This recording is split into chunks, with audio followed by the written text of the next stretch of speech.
متقیانو نه تپوس شي دیندار خلکو نه تپوس شي ستاسو الله تاسو ته د اسمان نه څه رالیږلي قالو خیرا الله ټول په ټوله خیر رالیږلی قرآن کې خیر د محمد رسول الله په کارونو په خبرو کې خیر د الله دین ټول خیر خیر دی چې زما نه کېږي زما سستی دا د ایمان شان دی ولله الحمد زموږ ټول مسلمانان په دې باندې پوه دي دین کې خیر دی زموږ د خپل بدن او د سستۍ د وجې نه به موږ بې خیر دي بیا الله فرمایي للذین احسنوا فی هذه الدنیا حسنه څوک چې په دې دنیا کې مؤمنان دي او مسلمانان دي الله رب العالمین د دنیا نعمتونه ورکوي خو د دوی دپاره اسلام یو بنیادي نعمت دی ځکه د مال نعمت دا د دین او د کفر د وجې نه میلاویږي دا الله کله کافرو له ورکوي او کله مسلمانانو له ورکوي ولدار الاخرة خیر دنیا کې بیا هم مشکلات راځي لیکن د آخرت کور خامخا ډېر زیات بهتر کور دی تاسو ګورئ پاسه دین ته خیر وویلو قرآن ته او لاندې آخرت ته خیر وویلو د آخرت خیر د دنیا په خیر باندې حاصلېږي وسپنه په وسپنه پرېږدي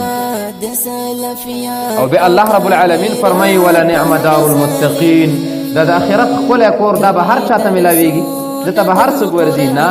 دته به هغه انسانان ورځي څوک چې د الله رب العالمین د دین قدر کوي پاسه خبرې ته وقیل للذین اتقوا ما انزل ربکم قالوا خیرا څوک چې دین ته قدر لري د اتقوا دقه متقي دی او داسې انسان له الله ښکلی کور ورکوي مؤمنانو ورونو د الله رب العالمین د دین قدر وکړو کله چې موږ د الله د دین قدر وکړلو په دې باندې به په دنیا کې عزت نه غواړو خو عزت سره ضروري دی خامخا الله درکوي لیکن په دې به د الله رب العالمین نه د آخرت خیر جنت خامخا غواړو دې له به کوشش کوو بس د دین قدر وکړو نو ته ښه پوهېږې مسلمان او بیا الله رب العالمین وفرمایله وایي دا د آخرت دا خیر څنګه خیر دی لږه شانتې نمونه درته وایي جنات عدن داسې باغونه داسې ماڼۍ داسې کورونه او داسې بادشاهت دی همیشه دپاره وي ځکه دنیا کې ځواني څه وخته پورې بیا بوډاتوب راشي مالداري د څه وخته پورې بیا غربت راشي پاچاهي د څه وخته پورې بیا ګدایي راشي کله سړی خپل وطن کې او کله په پردي وطن کې کله خوشحاله او کله خفا کله ویښه او کله ویده لیکن د آخرت معامله داسې نه ده جنات عدن بس چې یو ځل هلته انسان قدرمن شو بېعزتي نشته دی یو ځل چې انسان ورننه ایستلی شو وتل نشته دی یو انسان چې پاچا شو هلته د هغې قدر او احترام وشو بېرته بیا قدر نه اخیستلی کېږي آخرت او دنیا کې خو دا فرق بالله فرمایي یدخلونها دیو به دې جنت ته ورننوځي تجري من تحتها الانهار داسې جنتونه او ماڼۍ دي الله رب العالمین وایي مختلف نهرونه پکې دنیا کې بادشاهان مصروفه دي خپل ولس ته د اوبو دپاره سیستم برابر کړي کله شیشه ولګوي نو د ورځ په ورځ شیشه هم عاجزه او پاچا هم عاجزه لیکن الله رب العالمین د نهرونو دپاره شیشې نشته دی پروژې نشته دی لارې پرې کول نشته بس الله رب العالمین هر جنتي له مستقیما خپل خپل نهرونه ورکوي الله دې زموږ ستاسو مؤمنان ورونه دا چې په دې قبرونو کې پراته دي محتاج دي الله رب العالمین ته او کلمې ویلې الله دې هغو ته وننزلي وبیا الله فرمایي لهم فیها ما یشاءون دنیا کې انسان مالداره وي که نه بیا ورته ډاکټر صاحب ولیکي وایي ستا فشار دی ته به مالګه نه ستا د وینې غوړ دی غوړ به نه خوري الله فرمایي دې باغونو کې ګرځي چې څه خوښ وي هغه به درته میلاویږي بس ستا د طبیعت او د اشتها مطابق کار دی لیکن دنیا کې به خپله اشتها د الله تابع کړي او په آخرت کې به الله ټول هر څه ستا د اشتها تابع کړي دنیا کې به ګوره بند وي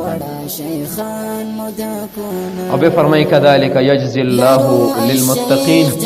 د الله د شان سره دقه مناسبه ده چې څوک د الله بندګي وکړي او داسې قدر ورله وکړي دا د الله شان دی شان ای مؤمنان ورونو یو انسان خپل میلمه له قدر کوي او یو انسان له رحمان ذات قدر کوي په دواړو کې به څومره فرق ورونو تاسو ګورئ په دې آیت کې الله رب العالمین دا خبره ثابته کړله جنت حق دی جنت شته دی او دا جنت به د مؤمنانو مسلمانانو دپاره د کفر انسان د مشرک انسان جنت ته نشي تللی سورة النحل من آيات قول السورة عبد الله بن عمر رضي الله تعالى عنهما فرمي والنبي صلى الله عليه وسلم فرمي إذا مات أحدكم فإنه يعرض عليه مقعده بالغداة والعشي فإن كان من أهل الجنة فمن أهل الجنة وإن كان من أهل النار فمن أهل النار النبي صلى الله عليه وسلم دخلوا مزدار خبرنا یو خبره ده د رسول الله صلی الله علیه وسلم فرمایي یو انسان وفات شلو او په وخت وفات کېدلو کې د ایمان عقیده و مسلمان مړ شلو نورونو بیا یو ژوند خدا دی چې زما ستا په دې دنیا کې تېرېږي د دې نه مخکې د مور په رحم کې و د هغې نه مخکې په دې ولو په سینه کې و او بل ژوند زمونږ او ستاسو په دې قبر کې تیریږي. ګوره د قبر نه وروسته به حشر بیا به جنت او جهنم ته ننوتل وي. د هر انسان متعلق د هغه د عمل او د رحمان ذات د رحم مطابق فیصله به کېږي. لیکن دا چې په دې قبر کې پروت دی، نبی صلی الله علیه وسلم فرمایي وی سبا او بیګا سحر او ماښام الله رب العالمین دته ښیي چې اینا هغه جنت دی او په دې جنت کې دا ماڼۍ او دا زینت ستا دي. ګورې خدا د جنت والا او د جنت نعمتونه ورکوي، او خدا د جهنم والا بیا د جهنم ذلت، عذابونه، رسوایی او د الله رب العالمین د مخالفت د وجې نه په همیشه خفګان کې پرېوتل. دا ورته الله رب العالمین د ملایکو په ذریعه ښیي. هغه ستا ځای دی، دې اور ته به ته ورځې، لږ صبر کوه چې حشر شروع شي بیا به وګورو. ای زما مؤمنانو ورونو، د دې حدیث دوه فایدې زما په ذهن کې راغلي. یو دا چې جنت هم شته دی او جهنم هم شته دی. زما او د بل عالم خبره نه ده، د محمد صلی الله علیه وسلم خبره ده. امام بخاري دا حدیث راوړی سندا بالکل صحیح حدیث. او بله فایده پکې دا راغله چې په قبر کې هم الله رب العالمین انسانانو ته خیر نعمتونه، شر او عذابونه، خوشحالول او خفګان کول دا خامخا په قبر کې شته. تفصیلي موضوع د عذاب قبر شته او که نه شته دی؟ بالکل شته دی. تفصیل علماو کړی چې څوک یې ضرورت چاته وي موږ نه غواړي موږ به ولول. نو زما مؤمنانو یو فایده پکې بله هم راغله، لکه خواري وکړه د الله بنده داسې نه چې 100 کاله او 1000 کاله په قبر کې پروت یو هر ماښام درته چې هغه ورته به بیا ټول داسې وخت تېر کړه چې هر سهار او ماښام درته چې راشه که نه وګوره هغه دا مڼۍ دې ولیدلې او ومې لیدلې. دا رحمان ذات ستا دپاره تیارې کړي. اسان کارونه دي انشاءالله. زه به تا ته ووایم ته به واورې چې څنګه په اسانۍ باندې جنت حاصلېږي، خو لږ جذبه غواړي. نبی صلی الله علیه وسلم یو بل حدیث مبارک دی، فرمای موضع صوت فی الجنة خیر من الدنیا وما فیها. یو تسمه دا موږ چې دا سپلۍ نه شاته ګوره دوه ګوتې دومره دوه ګوتې پلن دی، څومره دوه ګوتې پلن دا چې دی په جنت کې ورسېدلو د دې دنیا نه او په دنیا کې چې څه دي د هغو ټولو نه قیمتي دی. په دنیا کې مال و دولت، سره زر سپین زر، پادشاهي، ملاتړ، جیداد، عهده، پیسې، ډالر، د غرونو په منځ کې کاڼې، د ځمکې د یخ نه تیل، وسپنه، څومره معدنیات په دنیا کې دي. کولی شي څوک چې دا ټول بازار واخلي؟ پاچا هم نشي اخیستلی دا ټول بازار،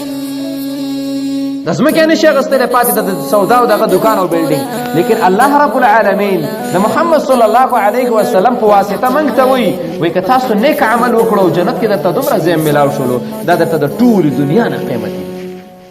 د حدیث مقصد دا دی جنت حق دی، جنت ته تیاري وکړه. څه ناڅه خواري خو وکړه که نبی صلی الله علیه وسلم یو بل حدیث ذکر کړی دی او ډېر خطري حدیث دی. غالبا د هغه خلکو دپاره چې ټوپکونو سره ډېره مینه ده. هغه ټوپک چې د الله رب العالمین تابع نه وي دلته جنکو هم ګرځولی، نن نشته دی. ځکه کې ولاړم ګاډي کې امریکانۍ ښځه وه ټوپک کې غاړه ته ناست. ټوپک کې کمال نه دی، کمال په سینه کې دی، عمل کې دی. عمل کې اندازې دی الله ته ښکته کولو او دا دې ورته لګولو. دلته دې د الله څه واسطه وه، دلته دې اوښکته یوله بیا ټوپک خوند کوي. تش ټوپک ګرځول څه معنا لري؟ واورې دا حدیث د ټوپک د خلکو دپاره خطري حدیث دا دی. باید چې د ټوپک سړی په حدیثو باندې سنبال وي، یوازې په بوټانو په بریتانو باندې سنبال نه وي. ګورئ واورئ دا حدیث نبی صلی الله علیه وسلم څه فرمایي؟ سخت خطري حدیث دی.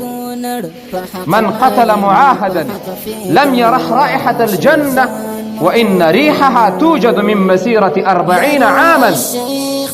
یو انسان دی چاله ډاډ ورکړلو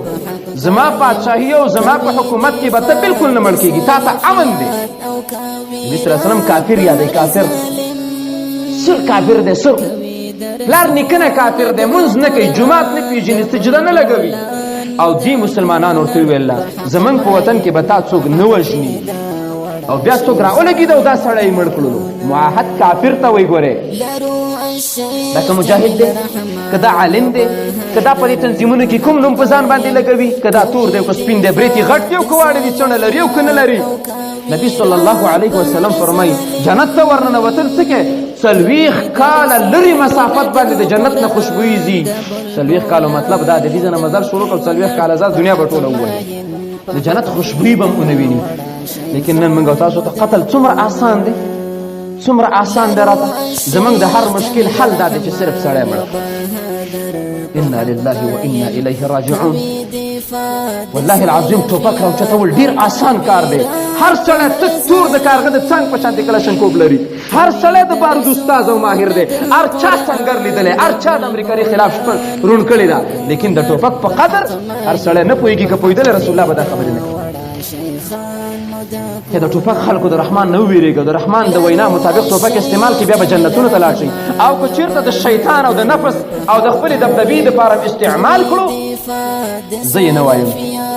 هغه څوک چې تا ورله کلمه ویلې ده هغه څوک چې ته په اذان کې وادوي هغه فرمایي لم یرح رائحة الجنه د جنت تشه خوشبویي نشي لیدلی پاتې لا جنت ته ورننوتل نو مؤمنانو ورونو د نبي صلی الله علیه وسلم د دې حدیث نه دا معلوم شو چې جنت شته او بله ته دا خبره معلومه شوه چې جنت ته د نه تللو سبب نه تللو جهنم ته د تللو سبب دا دی چې په دې ژبه چاته وعده ورکړي چې نه دې وژنم او بیا دې مړ کړو بیا به ته جنت ته تور سپین پکې نشته ګورې مولي صاحب امین پکې نشته دی ګورې په دې ځان ښه نو مؤمنانو ورونو جنت شته دی خیال کوه چې د بدماشۍ د لاسه به نه جنت چېرته د لاسه ورنه کېږي د جنت ډېر ښه نومونه الله رب العالمین ذکر کړي محمد صلی الله علیه وسلم ذکر کړي الله فرمایي ان المتقین فی مقام امین مؤمنان به په یو ځای کې وي او داسې ځای به وي امین د امن والا ځای به وي